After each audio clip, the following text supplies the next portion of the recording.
మనలో ఉన్నటువంటి sexual energy spiritual ఎనర్జీగా మారాలి అంటే ఏం చేయాలి? ఎమోషనల్ బ్యాలెన్స్ కలగాలి అంటే ఏం చేయాలి?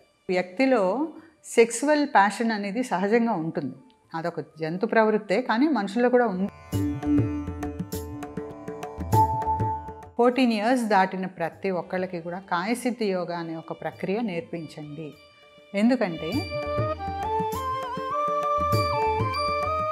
ఈ యొక్క కాయసిద్ధి ఒకటి చేసుకుంటూ ధ్యానం చేసుకుంటూ ఉంటే కాయసిద్ధికి ధ్యానానికి ఎలా లింక్ అవుతుంది? కాయసిద్ధి చేసినప్పుడు మనకి మనసులో అన్నెసెసరీ థాట్స్ ఏమీ రాకుండా ఉంటాయి. కాయసిద్ధి చేసిన తర్వాత వెంటనే ధ్యానం చేసినప్పుడు ధ్యానంలో మనసు తేలిగ్గా లగ్నం అయిపోతుంది. ఇప్పుడు చాలామందికి ప్రవృత్తులు ఉంటాయి, అంటే రజోగుణమని, సత్వగుణమని, అలాగే వచ్చేసి తమోగుణమని. వారికి ఆ తత్వం అనేది స్వతహాగా వస్తుందా, తల్లిదండ్రుల నుంచి వస్తుందా, ఎన్విరాన్మెంట్ నుంచి వస్తుందా? ఇప్పుడు సమస్యలు అనేవి వస్తూ ఉంటాయి లైఫ్లో. సమస్యని మనం తీర్చుకోలేనప్పుడే మనకు అది కోపం రావటం కానీ, డిప్రెషన్ రావటం కానీ, అగ్రెషన్ రావడం కానీ ఇవన్నీ జరుగుతాయి. వివాహం కాకముందు నుంచి కనుక అమ్మాయి అబ్బాయి ఇద్దరు కాయసిద్ధి సాధన చేస్తూ ఉన్నట్లయితే కంటిన్యూస్గా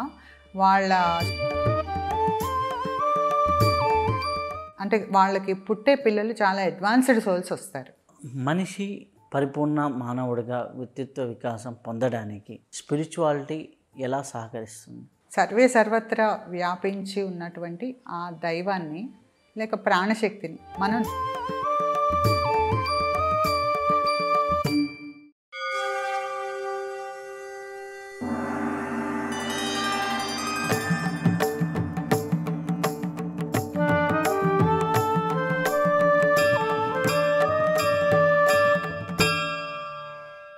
నిర్వై టీవీ ప్రేక్షకులందరికీ నమస్కారం. ఎందరో మహానుభావులతో మనం సజ్జన సాంగత్యం చేస్తూ ఉంటాం. ఈరోజు మన అదృష్టం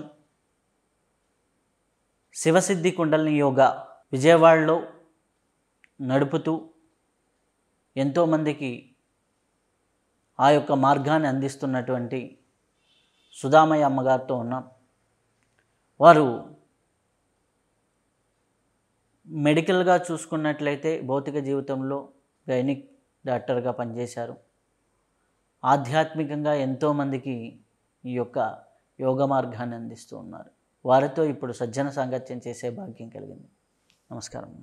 నమస్కారం అండి. సుఖినో భవంతు. అమ్మ, ఈరోజు చూసుకున్నట్లయితే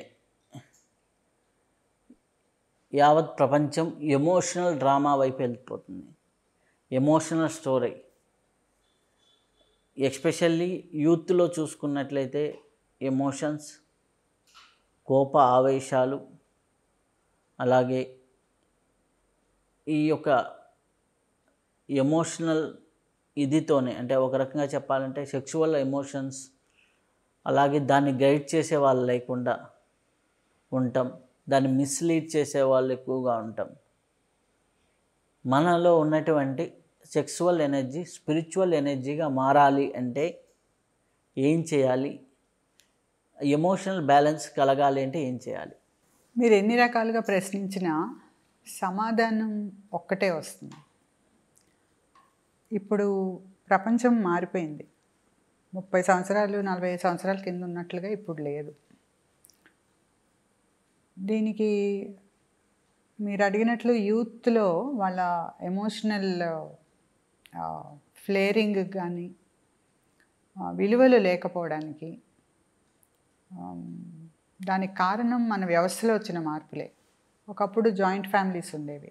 సో పిల్లలు కేవలం తల్లిదండ్రుల మీద కాకుండా ఇంట్లో ఇతర పెద్దలు వాళ్ళతో అనుబంధంతో ఉంటూ మంచి చెడు తెలుసుకుంటూ సుఖదుఖాలు పాలు పంచుకుంటూ పెరిగేవారు. కానీ ఇప్పటి కల్చర్ ఎలా ఉందంటే టైం టు టైం జీవన సరళి మొత్తంగా మారిపోయింది. అందరికీ ఒక రకమైన టెన్షన్, యాంగ్జైటీ చిన్న వయసు నుంచి పిల్లల్లో ఉంటుంది. వారికి వయసు వచ్చేసరికి ఎలా ప్రవర్తించాలి అని చెప్పేవాళ్ళు లేరు. సామాన్యంగా ఆడపిల్లలకి తల్లి, మగపిల్లలకి తండ్రి లేదా ఇంట్లో ఉండే ఇతర పెద్దలు కానీ వాళ్ళు ఎలా ప్రవర్తించాలి, ఎలా ఉండాలి. ఇప్పుడు వాళ్ళకి టీనేజ్ వచ్చినప్పుడు హార్మోనల్ ఇంబ్యాలెన్సెస్ ఉంటాయి. సో ఆ ఇంబ్యాలెన్స్ వచ్చినప్పుడు వాళ్ళు తట్టుకోవడానికి వీలైన కౌన్సిలింగ్ ఇంట్లో ఎవరో ఒకళ్ళు ఇచ్చేవారు పూర్వం. సో ఈ వయసులో ఇలాగే ఉంటుంది, కానీ అలా అనకూడదు, నువ్వు పెద్దవాళ్ళని ఎదిరించకూడదు. ఎదిరించాలనిపిస్తుంది ఆ వయసులో, టీనేజ్లో పిల్లలకి. దానికి కారణం వాళ్ళల్లో కలిగే మార్పులు తెలియక ఒక రకమైన అగ్రెషన్కి లోనవుతారు, ఒక అయోమయావస్థకి లోనే. దాని నుండి వాళ్ళు వాళ్ళ స్వభావాన్ని బట్టి ఒక్కోసారి డిప్రెషన్, ఒక్కోసారి అగ్రెషన్ ఉంటూ ఉంటాయి. అది మూడ్ వేరియేషన్స్ అంటారు కదా, వాటికి ఎక్కువగా లోనవుతారు. సో ఇప్పుడు ఉన్న వ్యవస్థలో ఏదైనా తేడా రాగానే డాక్టర్ దగ్గరికి వెళ్తున్నారు. సరే, డాక్టర్స్ సేవాభావంతో చేస్తున్నారా, కమర్షియల్గా చేస్తున్నారా అంటే ఇంకా అదొక పెద్ద ఇష్యూ అవుతుంది మనం మాట్లాడటానికి. అదొద్దు. ఇప్పుడు మనం యోగపరంగా మనం ఏం చేస్తున్నాం? సో మూడ్స్ సరిగ్గా ఉండాలన్నా, ఆకర్షణల వలయం ఏదైతే ఎక్స్పోజ్ అవుతున్నారో పిల్లలు, దాంట్లోంచి పిల్లల్ని వెనక్కి తీసుకురావాలన్నా ఒకటే మార్గం అండి. మన దాంట్లో చెప్పేది ఏంటంటే, శివసిద్ధి కుండలిని యోగాలో 14 years దాటిన ప్రతి ఒక్కళ్ళకి కూడా కాయసిద్ధి యోగా అనే ఒక ప్రక్రియ నేర్పించండి. ఎందుకంటే మనందరిలో కూడా ప్రాణశక్తి ఉంది. సో ఆ ప్రాణశక్తి అనే దానికి ఒక ఇంధనం ఏంటంటే శుక్రధాతువు. చూడండి, మనందరం ఆహారం తీసుకుంటున్నాం. రోజు 3 సార్లు, 4 సార్లు, 2 సార్లు ప్రతి ఒక్కళ్ళు కూడా ఆహారం తీసుకుంటున్నాం. మనం తీసుకున్న ఆహారం జీర్ణమైన తర్వాత మొట్టమొదటగా మార్పు పొందేది అది రసం. ఇప్పుడు శరీరంలో మనకి తడి తగులుతుంది చూసారా? ఇప్పుడు నా చిన్న ముళ్ళు గీసుకుంది అనుకోండి, మీకు తడి వస్తుంది, రక్తం రాదు. సో ఈ రసంలో ఉత్తమమైన పదార్థం రక్తంగా మారుతుంది. రక్తంలో ఉత్తమమైన పదార్థము మాంసకండరాలుగా మారుతుంది. అందులో ఉత్తమ పదార్థం కొవ్వు, చర్మంగా మారుతుంది. రెండు ఒకటే క్వాలిటీ. అందులో ఉత్తమమైన పదార్థం ఎముకగాను, ఎముకలో ఉత్తమ పదార్థం బోన్ మ్యారో అంటే మజ్జ, మేదగా మారుతాయి. మేద అంటే మెదడు, మెదడు కూడా బోన్ మ్యారో క్వాలిటీయే. సో ఇప్పటి వరకు 6 చెప్పాను: రసము, రక్తము, మాంసము, కొవ్వు, ఎముక, అస్థి, మజ్జ. సో ఇప్పుడు సప్తమ ధాతువు, 7వ ధాతువుగా శుక్రధాతువు అనేది ప్రొడ్యూస్ అవుతుంది బ్రెయిన్లో. సో మెదడులో ఇది ప్రొడ్యూస్ అయిన తర్వాత ఇది శరీరం అంతటా సప్లై ఇస్తుంది. ఎట్లా?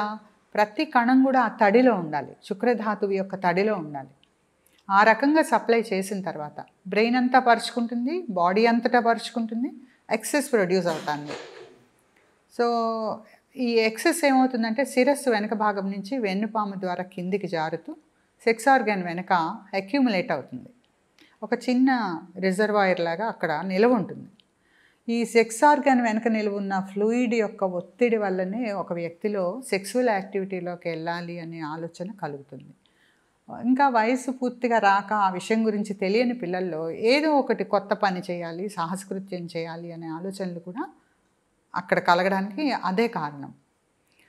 సో ఇప్పుడు మనకి గురువులు ఏం చెప్తున్నారంటే, ఊర్ధ్వరేతస్కత అనే ఒక ప్రక్రియ మీరు పురాణాలు చదివిన వాళ్ళకి తెలుస్తుంది. అధోరేతస్సు, ఉద్వరేతస్సు. ఫలానా ఋషి ఊర్ధ్వరేతస్కుడై తపస్సు చేశాడు 1000 సంవత్సరాలు అని చెప్పి చదువుకుంటాం మనం. చిన్న వయసులో చదివినప్పుడు మాకు అర్థం కాలేదు, ఇందులోకి వచ్చాకే తెలిసింది ఊర్ధ్వరేతస్కత అంటే ఏంటనేది. సో రేతస్సు అంటే ఏంటంటే వీర్యము లేక శుక్రమే. శుక్లము, పురుషుల్లో అది శుక్లము, స్త్రీలలో శోణితము అంటారు, ఎగ్. సో ఇప్పుడు దీన్ని వృధాగా అయితే సెక్సువల్ యాక్టివిటీలో ఖర్చు అయిపోతుంది, లేకపోయినా అది సెక్రీట్ అయి డిశ్చార్జ్ అయిపోతుంది ఎవరికైనా సరే, ఇది అనుభవమే. సో అలా వేస్ట్గా వెళ్ళిపోయే ఫ్లూయిడ్ని, దీన్ని సెక్సువల్ వైటల్ ఫ్లూయిడ్ అన్నారు గురుగారు, శుక్రధాతువు అన్నాం. సో ఈ శుక్రధాతువుని తిరిగి ఓజస్సుగా మార్చుకుంటూ బ్రెయిన్కి రీసైకిల్ చేసుకుని దాన్ని తిరిగి మన ఫిజికల్ హెల్త్గా అలాగే స్పిరిచువల్ ఎనర్జీగా మార్చుకునే ఒక ప్రక్రియ మనం కాయసిద్ధి యోగా అంటూ నేర్పిస్తున్నాము. సో దీంట్లో మీరు చూస్తే ఓజస్ అనే పదం కూడా ఈ మధ్య అప్పుడప్పుడు వింటున్నాము, కొంతమంది ఎక్కువగానే తెలుసుకోవడానికి ప్రయత్నిస్తున్నారు. సో చూడండి, ప్రాణశక్తి అనేది 2 రకాలుగా ఉంటుంది. ఒకటి తేజో రూపంగా ఉంటుంది. ఆ తేజస్సు ఏంటంటే మనలో ఇంతకుముందు చెప్పినట్టు ప్రాణశక్తి అత్యంత సూక్ష్మమైన పరమాణువులుగా ఉండి ఆ కాంతి కంటే కొన్ని 100 రెట్ల వేగంతో ఆత్మ ప్రదక్షిణలు చేస్తూ శరీరం అంతా పరిభ్రమిస్తుంది. దీనిని తేజోరూపమైన ప్రాణశక్తి అన్నాం. ఇప్పుడు ఓజస్సుగా ఉంది. అది ఎలా ఉందంటే ఇప్పుడు ఇందాక చెప్పుకున్న ద్రవం ఏదైతే ఉందో శుక్రధాతువు, ఆ ద్రవ రూపంలో ఉంది ఓజస్. సో శరీరం అంతటా ఉంది అది. సో ఇదే ప్రాణశక్తికి ఇంధనం. ప్రాణశక్తి తిరిగే క్రమంలో శరీరంలో నుంచి మూలాధారం దగ్గర నిలువున్నటువంటి ఆ చిన్న తటాకంలాగా ఉంది కదా ఫ్లూయిడ్, దాంట్లో నుంచి అబ్జార్బ్ చేసుకుంటుంది మనం నిద్రపోయిన సమయంలో. సో కాబట్టి ఇది మనం ఏ యాక్టివిటీ అన్నా చేయండి, ప్రాణశక్తి నుండి సూక్ష్మ రూపంలో మనస్సుగా కరుగుతూ వ్యాపించుతూ ఇంద్రియాల ద్వారా అనుభవాలు తీసుకుంటూ ఖర్చు అయిపోతుంది ప్రాణం. సో సాయంత్రం అయ్యేసరికి మనకి కునికిపాట్లు వచ్చి నిద్ర వచ్చేస్తుంది కదా, అంటే మన లోపల ఉండే ఆ బయోమాగ్నెటిక్ ఫీల్డ్ తగ్గిపోయింది, లెవెల్ తగ్గిపోయింది, ప్రాణశక్తి డెప్లీట్ అయింది. సో నిద్రలో ఏమవుతుందంటే ఈ ప్రాణశక్తి తిరిగి ఓజస్సుని పీల్చుకొని మరలా తేజస్సుగా మారి యథాప్రకారంగా మనకి ఆ కాన్షియస్ కలిగిస్తుంది. కాబట్టి ఈ ఓజస్సుని పైకి పీల్చుకుని దాన్ని మనం తిరిగి బాడీ అంతటా పట్టించుకునే ఒక ప్రక్రియ కాయసిద్ధి యోగా అంటూ మనం నేర్పిస్తున్నాం. దీనివల్ల వ్యక్తిలో, స్టూడెంట్స్ని తీసుకోండి, ఏ వ్యక్తికైనా ఇది జరుగుతుంది, మెమరీ పవర్ అసాధారణంగా పెరుగుతుంది. మెమరీ పెరుగుతుంది, అలాగే కాన్సన్ట్రేషన్ పవర్ పెరుగుతుంది. చదువుకునే వాళ్ళకి ఎక్సలెంట్గా ఇది పనిచేస్తుంది. ఒక సందర్భంలో నా దగ్గరికి ఒక బాబు, వాడు 8th క్లాస్లో 9th క్లాస్లో ఉన్నప్పుడు నా దగ్గర చేర్చాడు. వాళ్ళ ఫాదర్ ఎందులోనో జాబ్ చేస్తున్నాడు, అతని వైఫ్ కూడా జాబ్ చేస్తుంది. సో ఇద్దరు కూడా దూరంగా ఉన్న ఆఫీసులకి ట్రాన్స్ఫర్ అయ్యారు. సో అతను ఏం చేసేవాడంటే ఉదయాన్నే టిఫిన్ బాక్సు, లంచ్ బాక్స్ ఇచ్చేసి ఆ పిల్లవాడిని మా దగ్గర దింపెళ్ళిపోయేవాడు యోగాకి అని చెప్పి పొద్దున. సో రెగ్యులర్గా వాడితో ఎక్సర్సైజ్ చేయించి, కాయసిద్ధి చేయించి, ధ్యానం చేయించేదన్న ఆజ్ఞా సహస్రారంలో ధ్యానం. సో ఇలా చేస్తుండగా వాడు 10th ఎగ్జామ్స్లో టాప్ 3rd ర్యాంక్ వచ్చింది ఏపీలో. మొత్తం అప్పుడు కంబైన్డ్ ఏపీ 3rd ర్యాంక్ వచ్చింది, స్టేట్ థర్డ్. దాని తర్వాత అలాగే ఇంటర్లో కూడా అలాగే వచ్చాడు, స్టేట్ 3rd వచ్చాడు అబ్బాయి. ఏమంటాడు అంత, వాళ్ళు అందరూ అడిగేవారట, ఏంది ఎలాగొచ్చావు, ఏం చేసావురా, నీకు ఇంత స్టేట్ 3rd వచ్చేంత ఏముంది నీకు అన్నట్టుగా అందరూ చూస్తుంటే కూడా ఏమో నేను యోగా చేస్తున్నా అన్నాడు. వాడికి తెలియదు వాడు ఏం చేస్తున్నాడు. Mechanically we are making him practice everyday. ఎందుకంటే మళ్ళీ స్కూల్ నుంచి మా దగ్గరికే వచ్చేవాడు, ఆయన 7:30కి వచ్చి తీసుకెళ్ళేవాడు వాళ్ళ ఫాదర్. సో ఇది దాదాపు 2 ఏళ్ళు జరిగింది. వాడికి అప్పటికి కొంత తెలిసింది కదా, ఈ స్టేట్ 3rd వచ్చాడు యోగా వల్ల అని. తర్వాత హాస్టల్లో ఉన్నప్పుడు కూడా ఇలా చేసుకో అని మేము సలహా ఇచ్చాము, వాడు చేశాడు.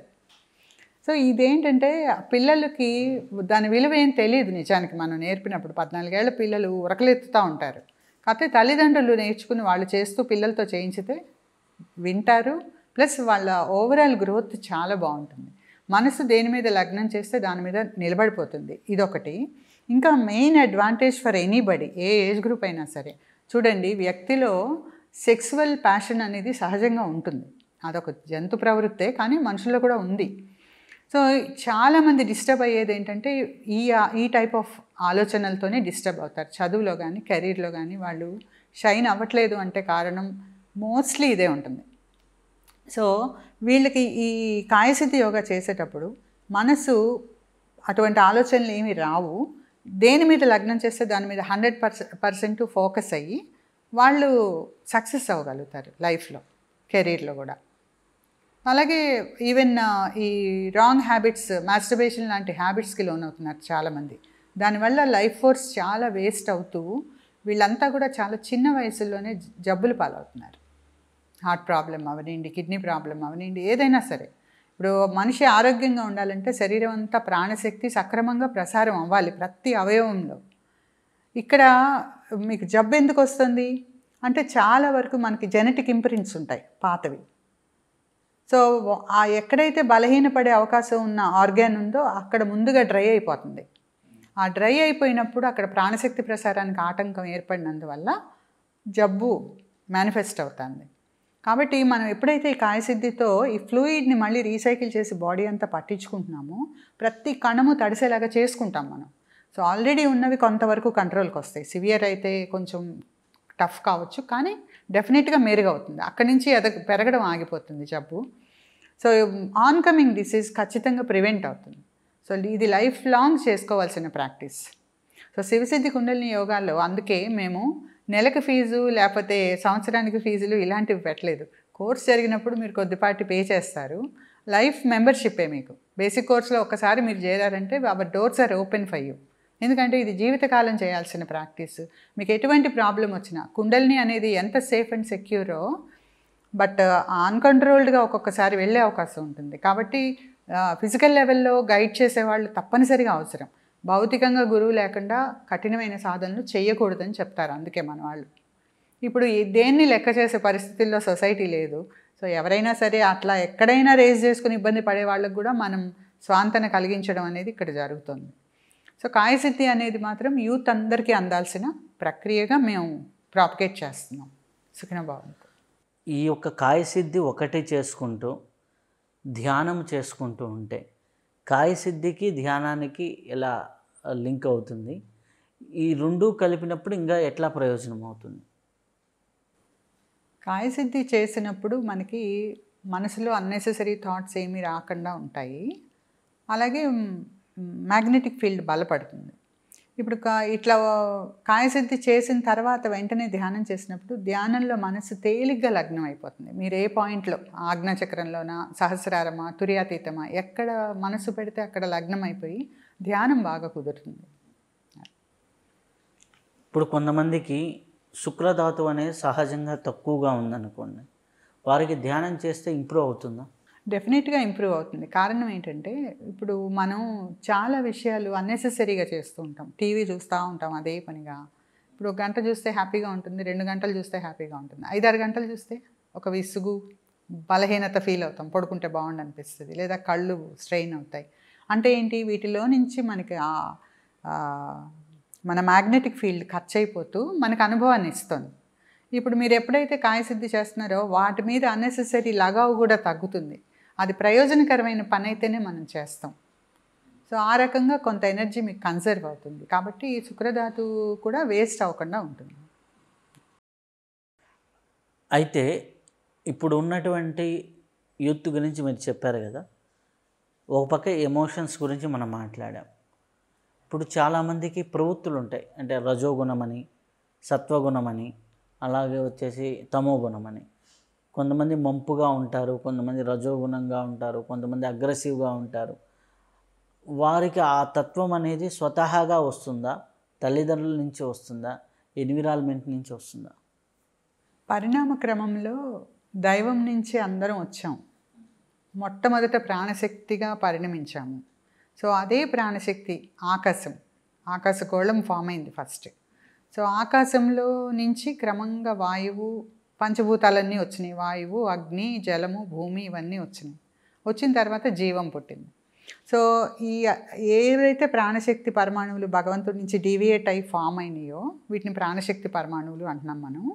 సో అవే క్రమంగా ఈ అనుభవాలన్నింటినీ తన లోపల ఇంప్రింట్ చేసుకుంటూనే జీవరాశులుగా కూడా పరిణమించి జీవరాశుల తర్వాత మానవ జన్మలు ఎత్తుతూ ఒక జన్మ తర్వాత ఒక జన్మ పరంపరకి లోనవుతూ వస్తుంది. సో అదే ప్రాణశక్తి మనలో ఉంది కాబట్టి, సో మనలో ఉండే ప్రాణశక్తి మీద ఏమున్నాయంటే, ఇది వరకు పంచభూతాలుగా ఉన్న ఇంప్రింట్ ఉంది, దాని తర్వాత నిర్జీవరాశులైన ఇంప్రింట్స్ ఉన్నాయి, తర్వాత జీవరాశులుగా ఏమేమి అనుభవాలు పొందిందో ఆ ఇంప్రింట్స్ ఉన్నాయి, మానవులుగా వచ్చే మానవ జన్మల్లో తను చేసిన పనులు, పొందిన అనుభవాలు, ఆలోచనలు, మాటలు ఇవన్నీ కూడా ప్రింట్స్ ఉన్నాయి. ఇప్పుడు మనకి ఇంప్రింట్స్ని బట్టే మనకి అనుభవాలన్నీ వస్తూ ఉన్నాయి. ఇప్పుడు ఈ ఇంప్రింట్స్ అన్నీ మనలో ఉన్నందువల్ల కొంతమందిలో మనం చూస్తూ ఉంటాము, వాడు పావులు అంటాడురా పగబడతాడు అంటారు, వాడు నక్కలు అంటాడురా బాబు పక్క నుండి మన దగ్గర ఉన్నవన్నీ తీసుకుపోతాడు అంటారు.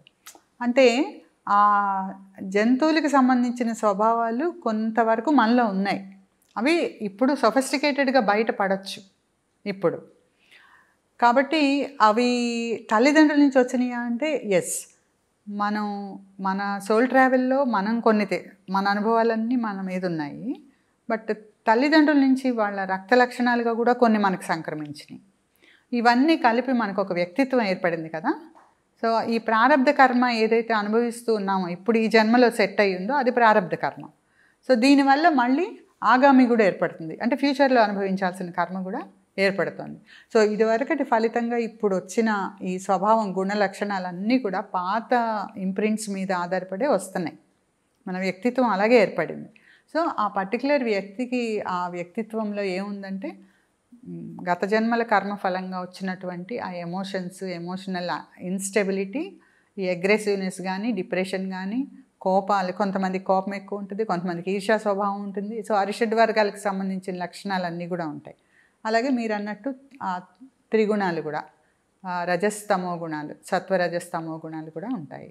చూడండి, సత్వగుణం అంటే బాగా పిరికివాడిగా, అసమర్థుడుగా అలా ఉంటారు, ప్రతిదానికి భయపడుతూ బెదురుతూ ఎవరేమనుకుంటారో అంటూ, అది సత్వగుణం. రజోగుణం ఏంటంటే నేను ఇచ్చేస్తా, అది చేస్తా, అందరి బాగు చూస్తాను, నేను ఇది అడ్మినిస్ట్రేషన్ సైడ్ వెళ్ళిపోతారు వాళ్ళు, ప్రతిదానికి పరిపాలన అటు సైడ్కి వెళ్ళిపోతారు. తమో గుణం ఏంటంటే ఆలస్యం, బద్ధకం, నిద్ర. ఇవి తమో గుణం లక్షణాలు. ఎక్కడో చోట పడుందాంలే, టైం గడిచిపోతుంది కదా అనుకుంటారు. ఇవన్నిటికీ జంతువులు చెప్పాలంటే ఇప్పుడు పంది, హిపోపాటమస్, లేకపోతే దున్నపోతు, వీటిని చెప్పాలి మనం తమో గుణానికి. రజోగుణానికి పులి, సింహము అలాంటి జంతువులు. సత్వగుణం వచ్చేసరికి జింక, కుందేలు అలాంటి జంతువులు. సో ఆ లక్షణాలు మన లోపల వచ్చినాయి, పరిణామక్రమంలో నుంచే మనకి అందినాయి. అలాగే తల్లిదండ్రులు వాళ్ళ లక్షణాలు కూడా చూస్తాం కదా. కొన్ని ఫ్యామిలీస్లో తల్లి ఎలా ఉంటుందో అచ్చంగా కూతురు అలాగే ఉంటుంది, తండ్రి ఎలా ఉంటాడో అచ్చంగా కొడుకు అలాగే ఉంటాడు. ఇవన్నీ వస్తాయి వారసత్వంగా.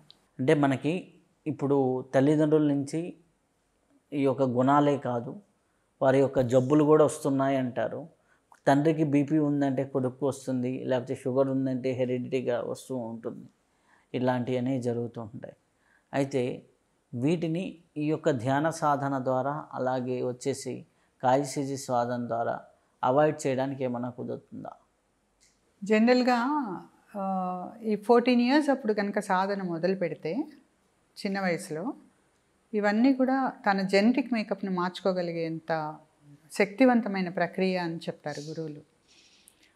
అలాగే నేను చూశాను, మా బాగా సన్నిహితులైన పిల్లలు కొంతమంది అప్పటి నుంచి ఇప్పటికి చేసేవాళ్ళు ఉన్నారు. ఇప్పుడు దాదాపు 20 సంవత్సరాలుగా చేస్తున్నారు. సో వాళ్ళల్లో ఉన్న బ్లడ్ ప్రెషర్ రైజ్ అయ్యే టెండెన్సీ కానీ, ఎమోషనల్ ఇన్స్టెబిలిటీ పోవటం, జీవితాన్ని ఛాలెంజ్గా ఎదుర్కోగలగటం. ఇప్పుడు సమస్యలు అనేవి వస్తూ ఉంటాయి లైఫ్లో. సమస్యని మనం తీర్చుకోలేనప్పుడే మనకు అది కోపం రావటం కానీ, డిప్రెషన్ రావటం కానీ, అగ్రెషన్ రావడం కానీ ఇవన్నీ జరుగుతాయి. అప్పుడే కదా బీపీ పెరుగుతుంది. అలా కాకుండా ఈ ధ్యాన సాధన కాయసిద్ధితో పాటు చేసే వాళ్ళల్లో ఖచ్చితంగా ఒక మార్పు మనం చూసాం. ఏది, ఆ డయాబెటీస్ టెండెన్సీ కానీ, ఈ బీపీ కానీ, ఇతరత్ర ఏదైనా సరే, వాటితో పాటు వ్యక్తిత్వ వికాసం. సో పర్ఫెక్ట్ హ్యూమన్గా వాళ్ళు తయారవటమే కాకుండా క్రమంగా స్పిరిచువల్ బెంట్లోకి వెళ్ళిపోతూ ఇవాల్యూషనరీ ప్రాసెస్లో మనం ఇంకా అడ్వాన్స్ అవ్వాలి. ప్రతి వాళ్ళకు ఉంటుంది మనం ఎదగాలి అని. ఆ ఎదుగుదల ఎటెళ్తానో మనకు తెలియట్లా, మెటీరియలిక్గా వెళ్ళిపోతున్నారు చాలామంది. సో ఎప్పుడైతే ఈ నేను జ్ఞానం పొందాలి, నేను దైవానికి దగ్గరికి వెళ్ళాలి అనే ఆ ఇంటెన్షన్ వాళ్ళలో పెరగటం కూడా మేము చూసాం. ప్లస్ జీవితంలో ఎటువంటిది వచ్చినా సరే అనుభవాలు మనకు తెలియదు, మన ఫ్యూచర్ ఏంటో కదా. ఇప్పుడు ఈ జన్మలో మనం దేనికి సెట్ చేయబడ్డామో మనకు అన్నీ తెలియదు, కొన్నే తెలుస్తున్నాయి. ఫ్యూచర్ ఏముందో మనకు తెలియదు కదా. సో ఆ రకంగా వాళ్ళు ఫ్యూచర్లో లేదా ఈ ప్రజెంట్లో ఏదైతే ఒక ప్రాబ్లం ఫేస్ చేస్తున్నారో దాన్ని ప్రాబ్లం అని వాళ్ళు అనుకోవట్లా, ఓకే ఒక ఛాలెంజ్ లాగా ఎదుర్కొని దాన్ని సాల్వ్ చేసుకోవడానికి ప్రయత్నిస్తున్నారు. సో అది కదా కావాలి మనిషికి. చిన్న ప్రాబ్లం రాగానే కుంగిపోయి ఇంకా నేను పనికిరానేమో దేనికి అని చెప్పి డిప్రెషన్లోకి వెళ్ళిపోయి, లేదంటే చుట్టుపక్కల వాళ్ళని బ్లేమ్ చేస్తూ వాళ్ళ వల్ల నేను ఇలా ఉన్నాను అని చెప్పి అవతల వాళ్ళ జీవన భాగస్వామినో లేకపోతే పేరెంట్స్నో తిడుతూ ఉండేవాళ్ళు చాలామంది ఉంటున్నారు ఈ రోజుల్లో. సో అలా కాకుండా ఒక పర్ఫెక్ట్ హ్యూమన్గా డెవలప్ అవుతారు.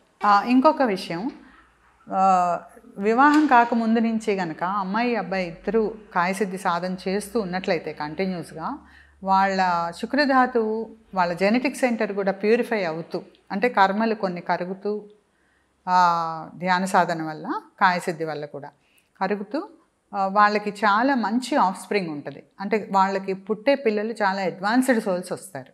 ఇది కూడా మేము చూస్తున్నాం. అంటే ఇప్పటికీ మేము 30 years నుంచి ఉన్నాం ఈ సర్వీస్లో. కాబట్టి అప్పటి నుంచి చేస్తున్న వాళ్ళు ఉన్నారు మనకి. అయితే మనిషి పూర్ణంగా వ్యక్తిత్వ వికాసం పొంది, అంటే పరిపూర్ణ మానవుడిగా వ్యక్తిత్వ వికాసం పొందడానికి స్పిరిచువాలిటీ ఎలా సహకరిస్తుంది? అసలు స్పిరిచువాలిటీ అంటే ఏంటి ముందు అది తెలుసుకోవాలి మనం. నిజమైన స్పిరిచువాలిటీ ఏంటంటే అన్ని చోట్ల ఎక్కడ ఖాళీ లేకుండా ప్రతి వస్తువులో, విషయంలో, వ్యక్తిలో, ప్రతి జీవిలో, నిర్జీవిలో సర్వత్రా వ్యాపించి ఉన్నటువంటి ఆ దైవాన్ని లేక ప్రాణశక్తిని మనం దర్శించగలగాలి. సో మీలో ఈ కుర్చీల్లో, ఈ సోఫాల్లో, ఈ కెమెరాల్లో ఎవ్రీవేర్ ఏముందంటే ప్రాణశక్తి ఉంది కదా. ఇప్పుడు మీరు ఒక గ్లాస్ తీసుకున్నారనుకోండి, ఏముంది దాంట్లో? ఐరన్ ఉంది. స్టీల్ గ్లాస్ తీసుకుంటే ఐరన్ ఉంది, గాజు గ్లాస్ అయితే అది ఉంది. దానికి సంబంధించిన మాలిక్యూల్స్ ఉన్నాయి. ఇంకా లోతుకెళ్తే యాటమ్స్ ఉన్నాయి. యాటంలో ఏముంది? ఎలక్ట్రాన్, ప్రోటాన్, న్యూట్రాన్ ఉంది. దాని వెనక్కి వెళ్తే ఏముందంటే అక్కడ జనానికి ఇంతవరకు తెలుసు సైన్స్, కానీ ఋషుల అంతర్దర్శనంతో చెప్పింది ఏంటంటే ఎలక్ట్రాన్ కంటే పూర్వస్థితి ఇండివిజువల్ ఎనర్జీ పార్టికల్స్ అనేవి సెల్ఫ్ స్పిన్ అవుతూ మన ఆకాశగోళం అంతటా వ్యాపించి ఉన్నాయి. దీన్ని డైనమిక్ స్పేస్ అన్నారు మా గురువుగారు. ఈ డైనమిక్ స్పేస్ కేవలం శక్తి మాత్రమే ఉండేది, ఎనర్జీ ఫీల్డ్. సో అందులో నుంచే ఇవన్నీ ఇవాల్వ్ అవుతూ వచ్చినాయి. కాబట్టి ఏ దాన్ని చూసినా, గ్లాసులో మీరు పట్టుకున్న నీళ్లు పాలు చూసినా అది కూడా ఎనర్జీ పార్టికల్సే. సో ఎనర్జీ పార్టికల్స్ ఎక్కడి నుంచి వచ్చినాయి అంటే ఆది మధ్యాంతరహితంగా అఖండంగా అనంతంగా వ్యాపించి ఉన్నటువంటి ఆ దైవం నుంచి దానిలో ఏర్పడ్డ కొన్ని చేంజెస్ వల్ల, లేదా దైవ సంకల్పం అన్నారు మనకి పూర్వీకులు, దానివల్ల ఈ ఏకం అనేకమై, అంటే దివ్యధూళి రేణువులై అవి కలిసి ప్రాణశక్తి పరమాణువులై మళ్ళీ వాటి విభిన్న మేళవింపుల వల్ల పంచభూతాలై ప్రపంచం ఏర్పడింది. సో ప్రతి దాంట్లో ఈ దృష్టి కనుక డెవలప్ చేసుకున్నట్లయితే దాన్ని స్పిరిచువలిజం అన్నారు. ఇప్పుడు వ్యక్తిత్వ వికాసం అంటే మీరు పర్ఫెక్షన్ ఆఫ్ మైండ్, అంతే కదా మనం అనుకునేది. సో ఇప్పుడు మనం ఈ ధ్యాన సాధన చేసినందువల్ల మనకు ప్రాణం గురించిన అవేర్నెస్ వచ్చింది. ఇప్పుడు చూడండి, మనం భౌతికమైన స్థాయిలో ఉన్నాం ఇప్పుడు దాకా. సో ప్రాణం ఎలా ఉంది అనేది మనకు తెలియదు. మీకు ఎప్పుడైతే కుండల్ని రేస్ చేసి ఇదిగో నీ ప్రాణం ఇక్కడ నీకు ఇలాగ తెలుస్తుంది, స్పర్శలాగానో బరువులాగానో మీరు ఫీల్ అవ్వగలుగుతారు, అనుభూతి చెందుతారు. సో అటువంటి ఆ ప్రాణం గురించిన అవేర్నెస్ వచ్చిన తర్వాత ప్రతి వస్తువులో, విషయంలో, ప్రతి వ్యక్తిలో కూడా ప్రాణశక్తిని దర్శించటం అనేది ఒక హ్యాబిట్గా మారిన తర్వాత వాళ్ళు వేరు కాదు, నేను వేరు కాదు. సో అప్పుడు మన ఎమోషన్స్ కూడా కంట్రోల్ అవ్వాలి. కాబట్టి మనం చేసే బోధనల్లో మన అరిషడ్ వర్గాలు ఎలా కంట్రోల్ చేసుకోవాలనేది ఉదాహరణలతో ఇస్తాం. ఇచ్చినందువల్ల వీళ్ళు ప్రాక్టీస్ చేసేటప్పుడు ఏంటంటే వాటిని తొలగించుకుంటే, చూడండి మనలో కోపం తొలగించుకుంటే, నేను పర్ఫెక్షన్కి వెళ్ళాలంటే అడ్డం పడేవి ఏంటి? నా కోపము, నా ఓవర్వైజ్ అటాచ్మెంటు, కామ క్రోధ లోభ మోహ మద మాత్సర్యాలు అన్నారు కదా, ఇవే కదా అడ్డం వచ్చేది. సో మీరు ఎప్పుడైతే వాటిని తొలగించుకునే ప్రయత్నం చేస్తున్నారో, కుండల్ని రేజ్ అయినాక మనలోకి మనం చూసుకోగలుగుతాం. సో మనకు స్పష్టంగా కనపడతాయి మనలో ఉండే లోట్లు. సో వాటిని ఒప్పుకుని మనం ఒక్కోదాన్ని తొలగించుకునే ప్రయత్నం చేస్తాం ధ్యానం చేసేటప్పుడు. మీ సంకల్ప శక్తి బాగా పెరుగుతుంది కాయసిద్ధి చేసినందువల్ల, అలాగే ధ్యానం చేసినందువల్ల మీ సంకల్ప సిద్ధి అనేది కలుగుతుంది కొంతకాలానికి. సో నాకు ఇది వద్దు, నేను ఉంచుకోను అనుకుంటే మీరు దాన్ని తొలగించుకోగలుగుతారు కొద్దిపాటి ప్రయత్నంతో. ఒక్కొక్కటి మనం అలా ఐడెంటిఫై చేస్తూ తొలగించుకున్నందువల్ల క్రమంగా అవి ప్యూరిఫై అయిన కొద్దీ యూ బికమ్ పర్ఫెక్ట్. సంపూర్ణమైన వ్యక్తిత్వ వికాసం అనేది అప్పుడు జరుగుతుంది. సో అప్పుడు ఇంకా మనసు ఓవర్వైజ్గా ఆటుపోట్లకి లోన్ అవ్వదు. ఇప్పుడు రోజు ధ్యానం చేసేటప్పుడు మీ మనోవేగం 4 నుంచి 13 మధ్యలోనే మెయింటైన్ అవుతుంది, ఇంకా ఎక్కువకి వెళ్ళనప్పుడు అది మనోవేగం, మీకు ఏదైనా ఎమోషన్ రావాలంటే మైండ్ బాగా వేగం పెరగాలి అంతకంటే. సో అలా పెరగనివ్వకుండా చేస్తుంది. కాబట్టి ఈ యోగ సాధన, ధ్యాన సాధన కానీ కాయసిద్ధి యోగా కానీ సహాయపడతాయి మనకి. అయితే అమ్మ, మనకి ఇప్పుడు మీ కాయసిద్ధి గురించి చెప్పారు, యోగ సాధన గురించి చెప్పారు. అయితే ఇప్పుడు ఉన్న ఫీల్డ్లో, అంటే మనకు ఉన్నటువంటి కల్చర్లో చాలా మార్పులు వచ్చాయి. ఒక్కొక్కరు ఒక్కో పద్ధతిని అనుసరించేస్తున్నారు. ఏది నిజమైన ధ్యానము అనుకోవాలి, ఏది నిజంగా, అంటే కొంతమంది కుండలిని ద్వారా త్వరగా సిద్ధులు వచ్చేస్తాయి, 2 రోజుల్లో వచ్చేస్తుంది, కుండలిని యాక్టివేషన్ 2 డేస్లో అంటున్నారు. అది నిజంగా సాధ్యమా? మేము సాధనలోకి వచ్చిన కొత్తలో, గురువుగారు మెంటర్షిప్లోకి నేను వెళ్ళిన కొత్తలో నన్ను, మీరు అసలు ధ్యానం ఎందుకు చేస్తున్నారు అని అడిగారు. నాకు మోక్షం కావాలండి, వేదాద్రి మాస్టర్ గారి సిస్టంలోకి వెళ్ళిన తర్వాత వారు ఇచ్చిన హామీ అది. సో దానికి అట్రాక్ట్ అయ్యి నేను ఇందులో ఉండిపోయాను, నాకు ముక్తి కావాలి అని అడిగాను. వారేమన్నారంటే, మరి మోక్షం కావాలంటే దానికి ముందు అష్టసిద్ధులు వస్తాయి, మీరేం చేస్తారు అన్నారు. లేదండి, అష్టసిద్ధులు అనేవి వచ్చినా సరే నేను ఉపయోగించను, నాకు అవసరం లేదు, నాకు ముక్తి కావాలి. అని చెప్పాను. అంటే స్మూత్గా ఆయన పెట్టిన పరీక్ష అది నాకు. ఇప్పుడు ఎవరైనా సరే సిద్ధుల కోసం ప్రయత్నించితే అవి రావచ్చు, కానీ అందులో నుంచి పతనం అయిపోయే అవకాశం చాలా ఎక్కువ ఉంది. డైవర్ట్ అయిపోతారు. ఇప్పుడు మనం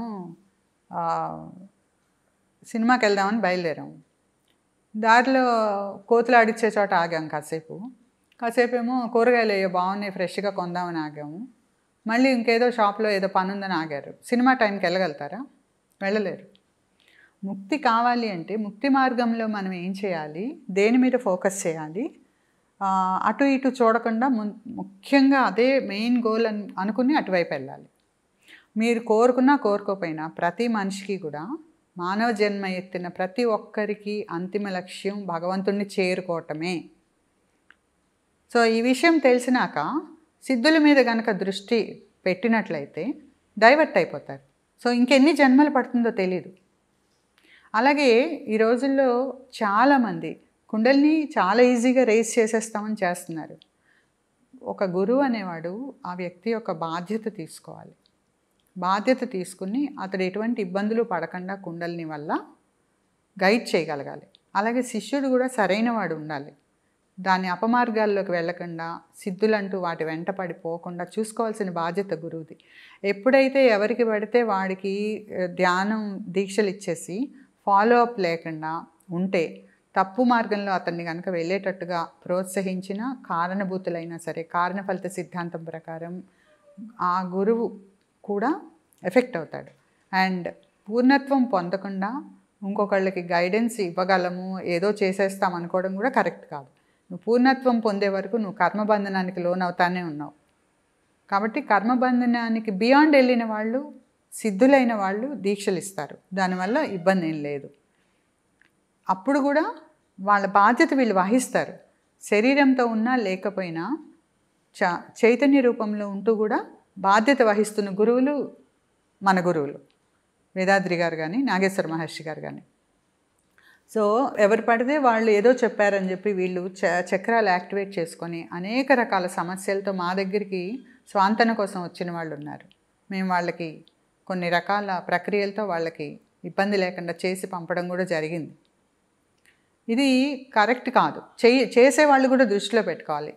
యూట్యూబ్లో రకరకాలుగా టెంప్ట్ అయిపోయి సేఫా కాదా అనే విషయం తెలుసుకోకుండా గబగబా వెళ్ళి చేయటం కూడా సరైంది కాదు. సో చేసేవాడు ముందు ప్యూరిఫికేషన్ కూడా చూసుకోవాలి. అంటే ఇందులో బేసికల్లీ చూస్తే ఏంటంటే మనకి వ్యవస్థ అంతా ఎలా తయారైందో అలాగే ఇది కూడా స్పిరిచువలిజంలో కూడా ఎవరు పడితే వాళ్ళు పరిపూర్ణత్వం పొందకుండానే గురువులం అంటూ బయటకు వచ్చి వాళ్ళ బాధ్యత ఎంతవరకు నిర్వహించగలం అనేది చూసుకోకుండా ఇనిషియేషన్స్ అవి ఇచ్చేసినందువల్ల కూడా ఇట్లాంటి రాంగ్ రిజల్ట్స్ వస్తున్నాయి. అయితే సాధనలో ప్యూరిటీ లేనటువంటి వ్యక్తి దగ్గర నుంచి, అంటే పరిపూర్ణత్వం లేని వ్యక్తి దగ్గర నుంచి దీక్షలు తీసుకుంటే ఏం జరుగుతుంది? చివరి దాకా మార్గదర్శనం లోపిస్తుంది. సో ఏదైతే మ్యాగ్నెటిక్ ఫీల్డ్ వల్ల వీళ్ళు ప్రారంభించారో ఆ మ్యాగ్నెటిక్ ఫీల్డ్ ఇన్ఫ్లుయెన్స్ వల్ల రిజల్ట్ అలాగే ఉండవచ్చు. అలాగే ఉంటుంది అని మనం డిక్లేర్ చేయలేము, బట్ అలా ఉండొచ్చు.